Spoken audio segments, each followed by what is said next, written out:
Hello guys and welcome back to Planet 40k. We've got another video for you today. This time we're going to be taking a look at the Geomancer. So we previously did the tomb crawlers and I asked 7 questions, important questions before fielding tomb crawlers, what you should be asking yourself.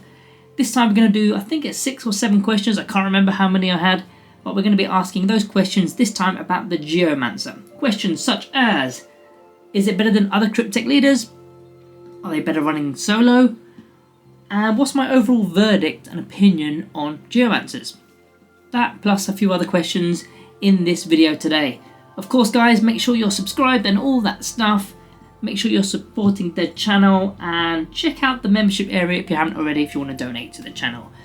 Every little does help. That's a Tesco thing, don't be doing that one. Right, anyway, let's get on to in fact, before we get into the first question, let's throw out the data card from Wikipedia. So if you feel like pausing the video just to see the stats and the abilities, there it is on the screen for you now. Right, first question. Why take a Geomancer? I've still got the dodgy throat, guys. I'm going to go with it. It's alright. Why take a Geomancer? There's one main reason and one side reason why you would take a Geomancer. The main reason is one of his abilities, which is the obelisk node control. So while this unit is within range of an objective marker you control, enemy units that are set up on the battlefield from reserves cannot be set up 12 inches, well, within 12 inches of this model. So it's effectively an anti-deep strike kind of unit, or anti-reserves, anti-strategic reserves kind of unit, which is very handy because it actually overrules any enemy abilities, such as, like cosmic precision, for example, where you can deep strike 6 inches away. If they've got a Geomancer, then you can't be using that kind of ability. Space Marines also have the infiltrators that have a very similar ability. The only difference here though is we've got to be within range of an objective marker. So you can't just throw one in each of your corners because there may not be objectives in those corners.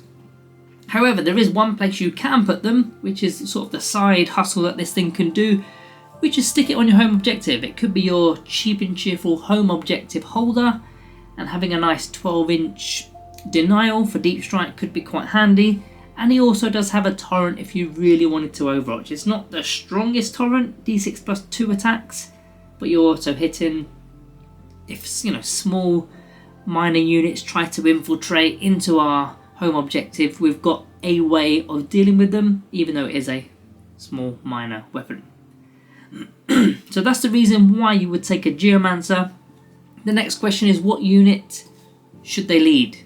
Now we've got the choice of 3, the Macrosites, the Immortals and the Warriors. Let's go through all 3 of these.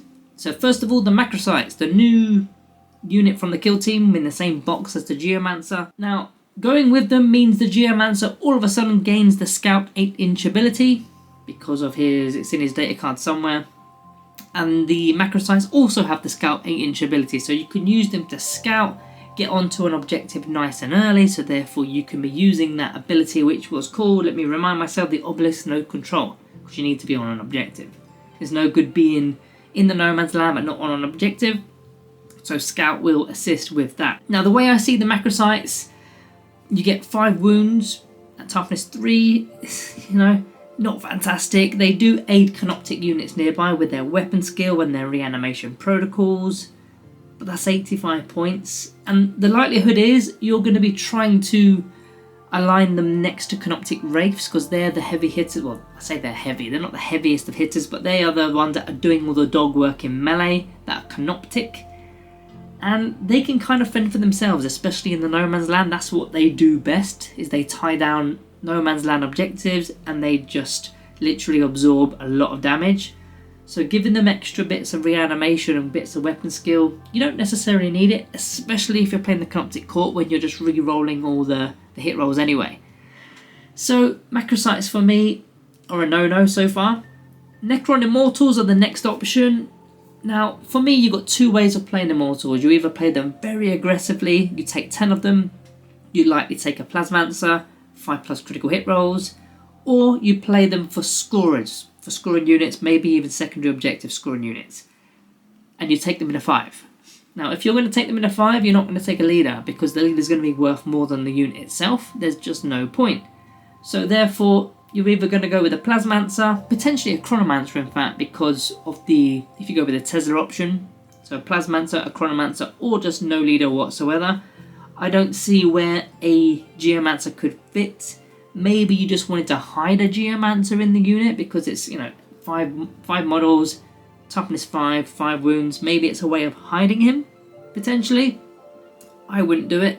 And the last unit option is the Necron Warriors, and you're likely going to take 20 of them. Now, for me, you would only take Warriors with a Chronomancer or Orokin the Diviner for the -1 to hit or the 4+ invulnerable save. There's absolutely no day of the week where I would put a Geomancer in place of one of those Cryptex. There's just no need for it. You need the resiliency with these Warriors. It's quite an expensive unit to take, 200 points.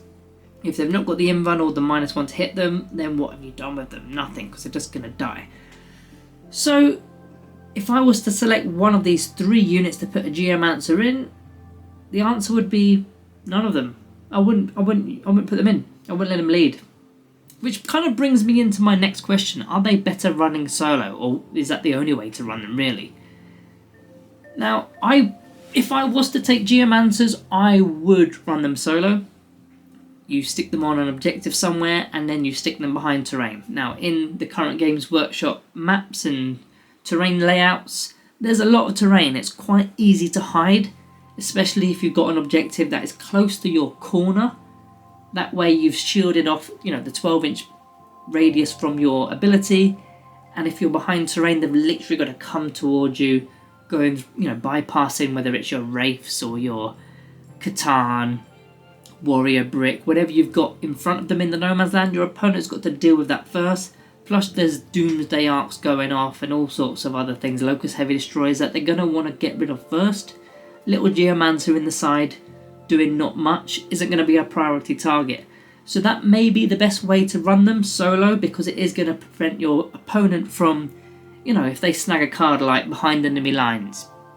Now they're going to struggle a bit more to get behind enemy lines with, say, you know, some Terminators or whatever.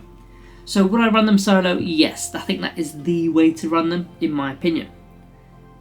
So, how many should we be taking if we were to run them solo? Do you take 1? Do you take 2? Or do you take 3? I mean, the problem is, if you take like 2 or even 3, you can screen out a large area, a really large area of the battlefield, let alone your deployment zone, the battlefield, because you do need objectives, don't forget. But you need to consider the cost. The cost is 75 points for 1. Now you could get some Canoptic Scarabs, 2 units of them, so 2 units of 3, for 80 points. So 5 points more and you can get 2 units of Scarabs.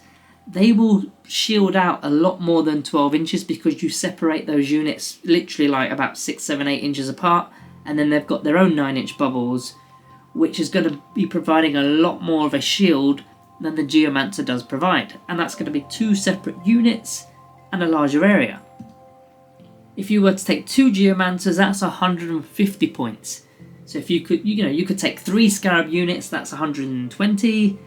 So you got 30 points in change, and again you're going to zone out much more.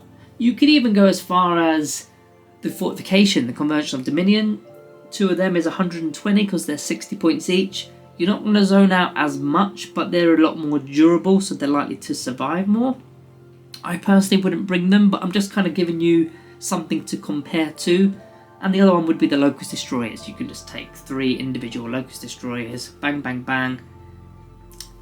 I just don't see an actual need when you compare them to Scarabs, because their main reasoning for taking them is that ability. And yeah, it's not really comparable. Well, it's not good enough when you're bringing the Scarabs as well. Yes, they've got their other ability, which I'm going to have to go back and check, so I haven't mentioned it just yet. It's the Tectonic reverberations. I don't see that as a big deal, minusing 2 to enemy's movement characteristic and the enemy charge moves, and that's if they are pinned. So you've got to select them to be pinned. In some games that could be quite a crucial thing, basically taking off 4 from an overall movement and charge move. Maybe that's an Orc War coming in at you and they've got re-rolls of charge rolls, but if you've taken off 2 on the movement and 2 on the charge, that cool. But in a lot of matchups, I'm not that bothered about that ability. I'm mainly looking at the deep strike or anti-deep strike ability. So what about the damage output? There's got to be something else to this unit for 75 points. What about the damage? I mean, I'm going to read the weapons. It's all one weapon. It's the Tremor Glaive.